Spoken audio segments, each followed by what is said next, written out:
Yes, Alex. Jide Alex Oni. I don't know why I take the Alex. Is Alex your father's name? That's my surname, actually. Alex Oni. It's a compound name. How come? Well, you know the slave story and how we have slave masters and ownership of the name. But you are a Lagosian. I'm a full Lagosian. Full-fledged. Full-fledged Lagos Island. You know how they say Lagos people don't go to school? So you are just an exception or what? We went to school. You go to school. Okay, Jide Alex Oni runs the Two Edge Partners Global. Now, I find it interesting because you have a lot of small businesses within that global, but it's pancakes that made me meet him. I was at a fair and he was the only person that was making sales and he was selling pancakes. And here somebody was an investment banker before. Tell me, how did you get to that, making pancakes? Well, it's a pretty funny story, but along the line, it had to evolve. There was a time, sometime last year, my wife was invited somewhere to make pancakes for some people's birthday. And I saw the presentation on what she did.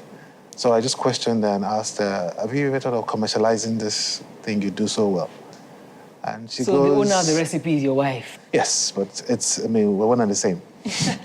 So she's like, okay, you're the numbers person, go work out the numbers. My business is to just ensure we package everything properly. And that's how we took it from that. But we also find out along the line that nobody was really doing pancakes as a sole business. So that was our focus and say, look, whatever we do, we must build everything around pancakes. So we don't touch any other thing, but just be known for that single thing, which is not available here. Mm-hmm. So it's here quite all right, but as sides in the menus of restaurants or hotels, you know. So it's not what you get a craving for and think you can go pick it up. Like on the go? Yes. Because what you guys do, provide pancake on the go? Yes, we do. Pick up or eat in, just take and move on. Mm-hmm. That's what we do. So, but you also incubate businesses. And I'm wondering how did that happen? Well, I left paid employment about 2 years ago, and ever since then, of course, it's all about trying to get creative with what the environment has to offer, and how can you be of value to people. Mm-hmm.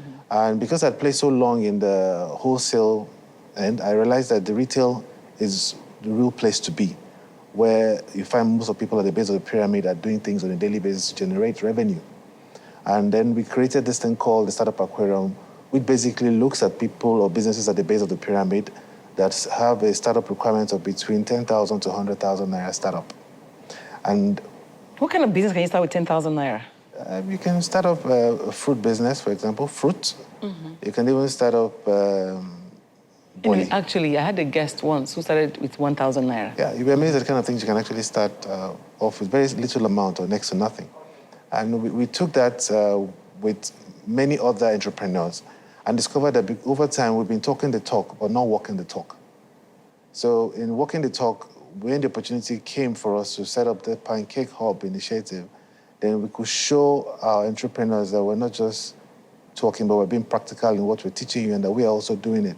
So if we could do it successfully, we see no reason why you also cannot do the same. Yeah, but I'll take a break so I can introduce my next. I have 4 people on this panel to talk about how this recession can help businesses. Thank you very much, Jide. You're welcome. Thank you.